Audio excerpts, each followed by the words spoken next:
जी, अस्सलाम वालेकुम स्टूडेंट्स। आज जो है हमने जो एक्सरसाइज 7.2 का क्वेश्चन नंबर 6 स्टार्ट करना था। क्वेश्चन नंबर 6 से पहले हम कुछ थ्योरम्स पढ़ रहे थे, जिस तरह मैंने आपको फॉर्म्स पढ़ाई थी। पहले मैंने आपको एक फॉर्म पढ़ाई, स्लोप इंटरसेप्ट फॉर्म, जिसमें मैंने आपको एम की वैल्यू बताई थी कि एम की वैल्यू एम, जैसा कि हम एम को स्लोप कहते हैं, वो आज फिर दोबारा वही निकालनी पड़ जाएगी। ए एक्स क्या थी हमारे पास, इक्वेशन क्या थी, a x plus b y plus c equal to 0 था। और मैंने कहा था कि वाई को आपने अलग रखना है, तो minus a x minus c हो जाएगा, डिवाइडेड बाय बी करा देंगे, डिवाइडेड बाय बी, ये बी से कैंसिल, तो y is equal to minus a over b x minus c over b हो जाए। अब आपके पास जो एम की वैल्यू है जी, एम जिसको हम स्लोप कहते हैं, तो वो आई माइनस ए ओवर बी। ये है स्लोप। ये आपका हमेशा स्लोप जो है ना आगे यूज होना जी। मैं स्लोप की बात कर रहा हूँ, जो एम हमारे पास आया, स्लोप जो आई है वो तो सी वैल्यू आई है ना। वो तो सी आया है हमारे पास, सी ओवर बी, या उसको सी वन कह सकते थे कि सी वन जो है वो माइनस ए ओवर बी है। तो ये आ जाती है हमारे पास स्लोप। इसमें कुछ और चीजें होती हैं, जिस तरह पॉइंट स्लोप फॉर्म में। पॉइंट स्लोप फॉर्म में क्या होता है कि आपके पास पहला पॉइंट तो ये होता है, दूसरा पॉइंट आपका होता है ओरिजिन। पहला पॉइंट ये, दूसरा क्या होता है, ओरिजिन होता है। तो पहला आप पॉइंट कर लेंगे माइनस सी हो, माइनस बी ए एक्स को माइनस ए ओवर बी, और दूसरा पॉइंट क्या कर लेंगे हम, 0 कर लेंगे। इस फॉर्म को हम क्या कह देते हैं, पॉइंट स्लोप फॉर्म। अगर ये नीचे देखें कि we note from 1 above the slope of the line ax plus b plus c is equal to 0 is minus a over b, a point on the line is। अच्छा, ये जो slope है वो तो निकला है माइनस ए और बी, लेकिन जो हमारे पास पॉइंट निकलेगा वो पॉइंट हमें बताया हुआ है माइनस सी ओवर ए और 0। तो पॉइंट वो सी की वैल्यू उन्होंने बताई हुई है, जो सी की वैल्यू सी वन जिसको कहते थे माइनस सी और बी। तो आपके पास जो पॉइंट निकलेगा वो निकलेगा माइनस सी ओवर बी। ये तो स्लोप हो गई ना, ये पॉइंट हो गया माइनस सी ओवर ए, और एक पॉइंट क्या आ जाएगा, 0 आ जाएगा। बस ये है। उसके बाद उन्होंने इक्वेशन लिखी हुई है, इक्वेशन में वैल्यूज पुट की हुई है। उसके बाद एक सिमेट्रिक फॉर्म होती है, जिसमें सिर्फ ऊपर ए और बी आ जाता है, बाकी सारी वैल्यूज नीचे आ जाती हैं। वो भी हम निकालेंगे, करेंगे, अभी हम कर नहीं रहे। उसके बाद आ जाता है इंटरसेप्ट फॉर्म। इंटरसेप्ट फॉर्म भी वो होती है कि ऊपर एक्स वाई आ जाता है, नीचे बाकी सारी वैल्यूज आ जाती हैं। एक्स ओवर ए या प्लस एक्स ओवर बी हो जाता है, is equal to minus one के आ जाता है। तो ये 2 पॉइंट फॉर्म होती है, इंटरसेप्ट फॉर्म होती है। उसके बाद नॉर्मल फॉर्म होती है। ये फॉर्म जो है ना, बस ये सवालों के हम साथ साथ ही पढ़ेंगे। अगर आप डायरेक्ट पढ़ लें तो आपको जो है ना कुछ भी समझ नहीं आनी। अगर मैं आपको पहला पॉइंट पढ़ाऊँ, स्लोप इंटरसेप्ट फॉर्म, ये आपको समझ जो है ना आया हुआ होगा। उसके बाद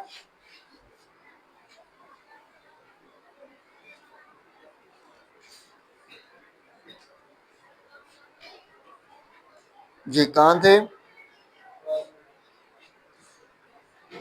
उसके बाद अगर आप एग्जाम्पल नंबर 13 में है, आपके पास कुछ फॉर्म्स दी हुई हैं। पहली है स्लोप इंटरसेप्ट फॉर्म, कि 5x माइनस 12y प्लस 39 को आप स्लोप इंटरसेप्ट फॉर्म में लिखें। इक्वेशन एक दी हुई है, 5x माइनस 12y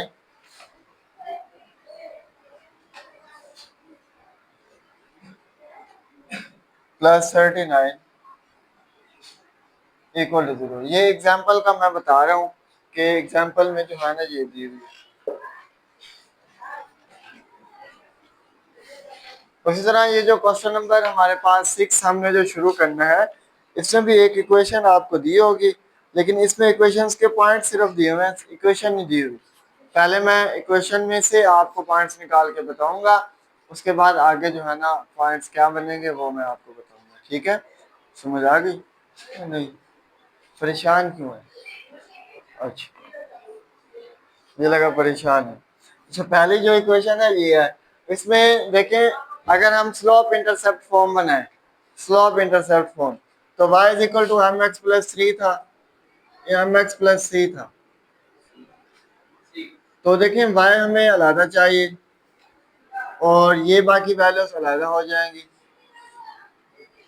अब डिवाइडेड बाय -12 कर दें, डिवाइडेड बाय माइनस का 12 कर दें, -12 से कैंसिल हो जाएगा। तो y इज इक्वल टू हमारे पास आ जाएगा -5x डिवाइडेड बाय माइनस का 12, फिर -39 डिवाइडेड बाय माइनस का 12। तो ये माइनस माइनस से कैंसिल और ये माइनस माइनस क्या हो जाएगा, प्लस हो जाएगा। और 12 के टेबल पे अगर ये आता है तो आप काट दें। आता है? नहीं नहीं जी।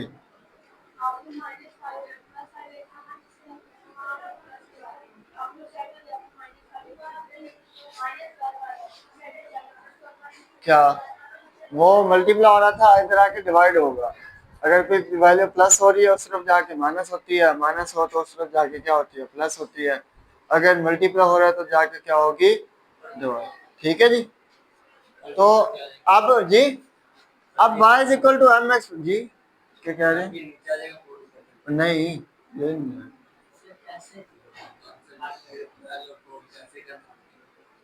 3 के टेबल पे कैंसिल किया ना, 2 4 3 4 12 है। कहाँ पे? इधर 13 नीचे 4 ऊपर, इधर तो 13 ऊपर है। नहीं आगे तो कुछ भी नहीं कराना, ये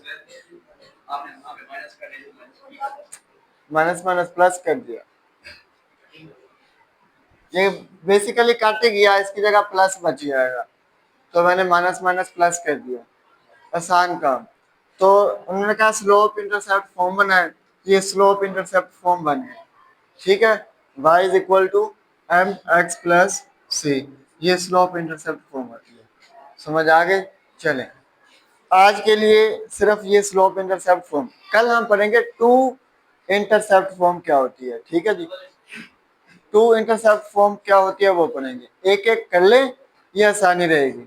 ठीक है, तो लेकिन हम इधर एक ही पे नहीं टिके रहेंगे, मैं आपको एक और सवाल दे रहा हूँ करने वाला। वो कौन सा है? क्वेश्चन नंबर 11 है। क्वेश्चन नंबर 11 बिल्कुल आसान सा क्वेश्चन है। इसमें वही काम करना है जो आपने पहले क्वेश्चन में किया है।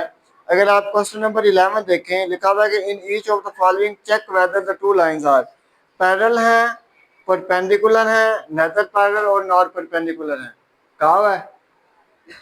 क्या हमने ये पहले सवाल किए हैं कि पैरेलल है या परपेंडिकुलर है, या तो कैसे किए हैं? इधर तो हमारे पास पॉइंट्स दिए हुए थे, इधर तो हमारे पास पॉइंट्स ही नहीं है, फिर आप कैसे करेंगे?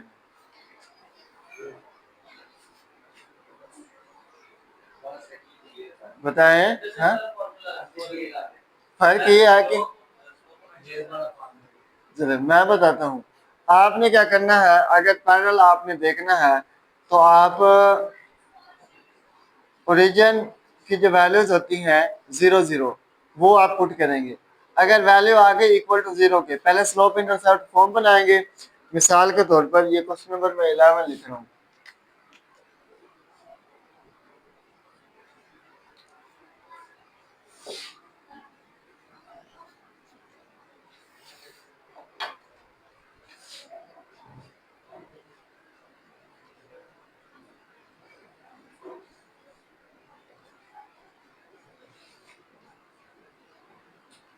अच्छा, पॉइंट्स निकालने आते हैं आपको?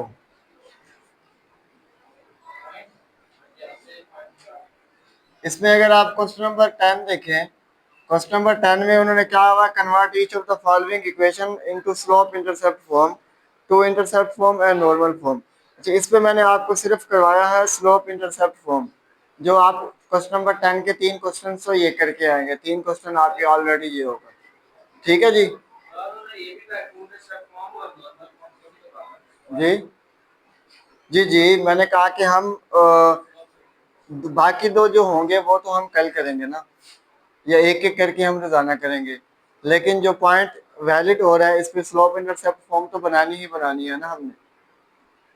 इन 3 क्वेश्चंस की स्लोप इंटरसेप्ट फॉर्म तो बनानी है ना हमने, तो इस क्वेश्चन में आप स्लोप इंटरसेप्ट फॉर्म तो बना ही लेंगे।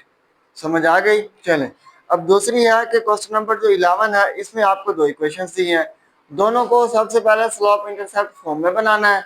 जब बना लेंगे उसमें से स्लोप निकल आएगी, m1 पहले में से निकल आएगी, m2 दूसरे में से निकल आएगी। अगर m1 इक्वल टू m2 के आ गई तो ये पैरेलल हुई, अगर m1 m2 मल्टीप्लाई कराएं इक्वल टू -1 के आ गई तो परपेंडिकुलर हुई, अगर ना आया तो ना ही पैरेलल और ना ही परपेंडिकुलर। मैं करवाता हूँ, सिर्फ मैंने बताया है। ठीक है, क्वेश्चन नंबर 10 जो है वो आप कर लेंगे, ठीक है बेटा। स्लोप इंटरसेप्ट फॉर्म में करना है। इसका एक सवाल अगर आप करवाना चाहें तो मैं करवा देता हूँ। पहला पार्ट के 2x -4y plus 11 equal to 0, तो ये इसको स्लोप इंटरसेप्ट फॉर्म में करना है। तो ये -4y is equal to -2x -11, ठीक है। अब डिवाइडेड बाय -4 कर दें, इधर भी -4 कर दें, इधर भी -4 कर दें। -4 से कैंसिल हो जाएगा, माइनस माइनस ये भी प्लस हो जाएगा, ये माइनस माइनस से कैंसिल, और 2 1 द 2 हो जाएगा, 2 2 द 4। हमारे पास बच जाएगा y is equal to 1 divided by 2 plus 11 divided by 4। तो अब आपके पास जो स्लोप इंटरसेप्ट फॉर्म है वो ये है। इसमें आपके पास m की वैल्यू होगी 1/2 और c की वैल्यू होगी 11/4। ये चीजें हमने अगले सवाल में निकालनी है, ठीक है। अब क्वेश्चन नंबर जो 11 है वो देख लें। क्वेश्चन नंबर 11 में कहा हुआ है कि आप जो है ना मालूम करें कि पैरेलल परपेंडिकुलर या ना ही पैरेलल है ना ही परपेंडिकुलर है। अगर आप क्वेश्चन नंबर 11 देखें तो 2 इक्वेशन है, 2x plus Y -3 equal to 0। उसके बाद एक और इक्वेशन है 4x plus 2y plus 5 equal to 0। इसकी स्लोप इंटरसेप्ट फॉर्म बना लें, इसकी भी स्लोप इंटरसेप्ट। हाँ जी, सिर्फ 2 3 पार्ट हैं इसके, ठीक है। पार्ट इसके सिर्फ 3 है। तो अब क्या होगा, y को आप इधर ही रहने दें, ठीक है। वैल्यू उधर क्या चली जाएगी, माइनस, उसके बाद माइनस, लेकिन ये प्लस हो जाएगा, ये y इधर ही रहेगा, 2x से जाके -2x -3 सिर्फ आके प्लस का 3 हो जाएगा। अच्छा, अब आपके पास इसकी स्लोप क्या आई है, slope m m m slope को कहते हैं, तो m क्या आया इसमें,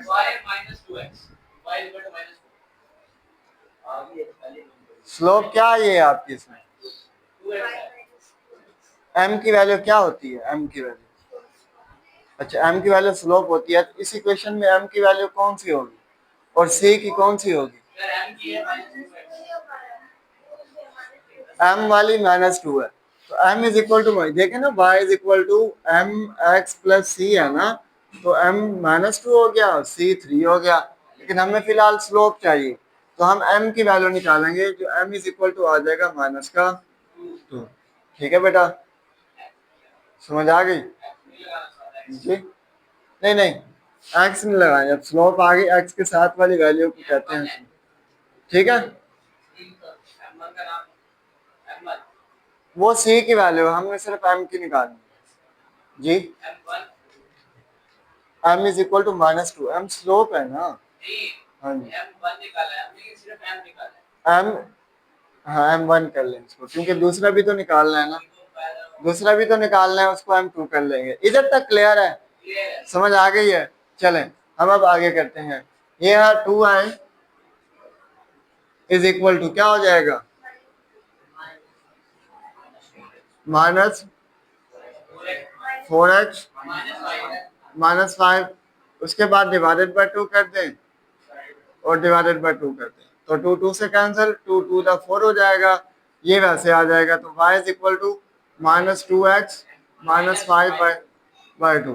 तो m जो आपके पास निकलेगा वो क्या निकलेगा, -2। अच्छा, अब ये जो है m2 है, अब m1 इज इक्वल टू है m2 के, सो पॉइंट्स आर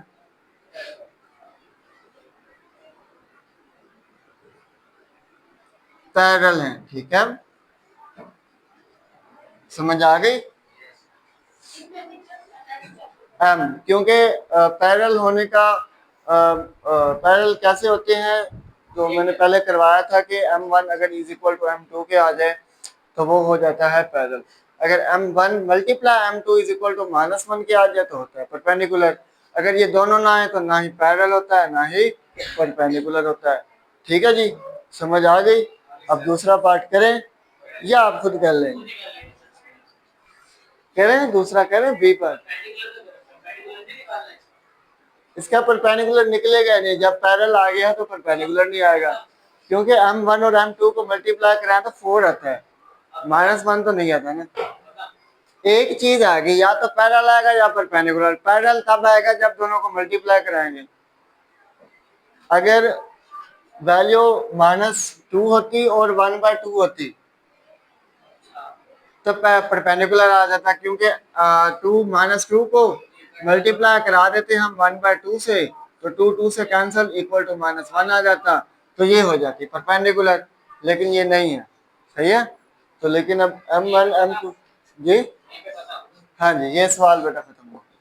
इसमें सिर्फ बताना है कि पैरेलल है परपेंडिकुलर है, या तो ना ही पैरेलल है ना ही परपेंडिकुलर। ठीक है, समझ आ गई? अगला सवाल करवाऊं है? आप तो कर लेंगे, कर लेगा।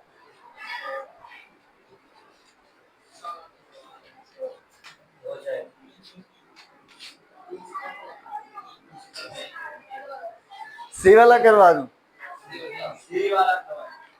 अच्छा जी, सी वाला देख लें बेटा। 4y + 2x - 11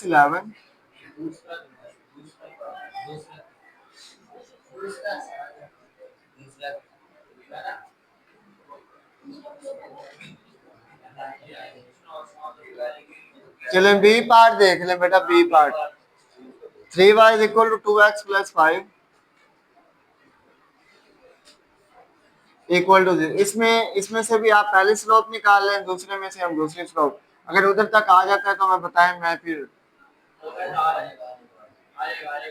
अच्छा 3x + 2y - 8 = 0। ठीक है जी। तो अब इसमें से स्लोप निकाल, एक तो y अलग हुआ है, =0 नहीं होगा, फिर ये नहीं है ना, नहीं है ना। तो आप डिवाइडेड बाय 3 कर दें।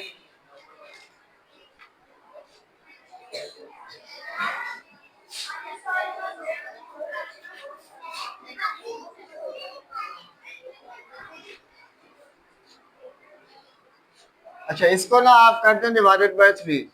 इधर भी क्या हो जाएगा, मैं डायरेक्ट कर रहा हूँ, चले मैं इधर कर देता हूँ। 3y = 2x + 5। तो इधर भी डिवाइडेड बाय 3, इधर भी डिवाइडेड बाय 3, इधर भी डिवाइडेड बाय 3। अगर आपने डायरेक्ट आंसर निकालना है तो या तो फिर सबके नीचे 3 कर दें, सबके नीचे 3 कर दें। 3 करने के बाद जो है ना, उसके बाद फिर इसको सोल्व करें। वैसे ये इजी रहता है, हर डिजिट के नीचे 3 कर। तो y = हो जाएगा 2 / 3x + 5 / 3। अब आपके पास जो स्लोप आई है, स्लोप जो आई है वो y = mx + c। अब m की वैल्यू ये है तो स्लोप क्या आ जाएगी आपके पास?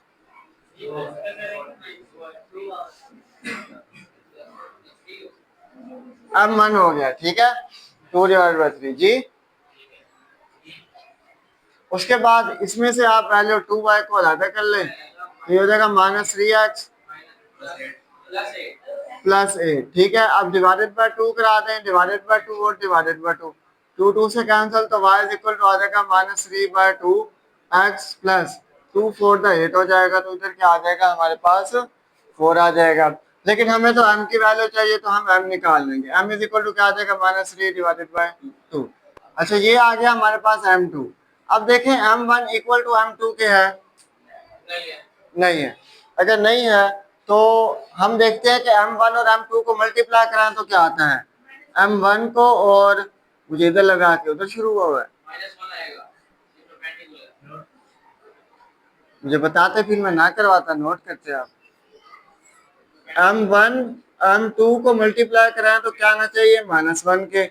तो m1 की वैल्यू है 2/3 और m2 जो है -3/2।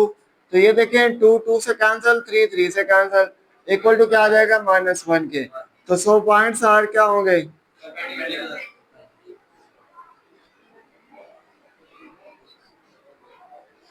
परपेंडिकुलर। ठीक है, तो ये आपका ये क्वेश्चन नंबर 10 और क्वेश्चन नंबर जो 11 है वो मुकम्मल हुआ। लेकिन क्वेश्चन नंबर 10 में हमने दो चीज़ें और फाइंड आउट करनी है, वो हम कल करेंगे। ठीक है जी, तो आज के लिए इतना ही और टाइम भी हो गया। अल्लाह हाफिज़।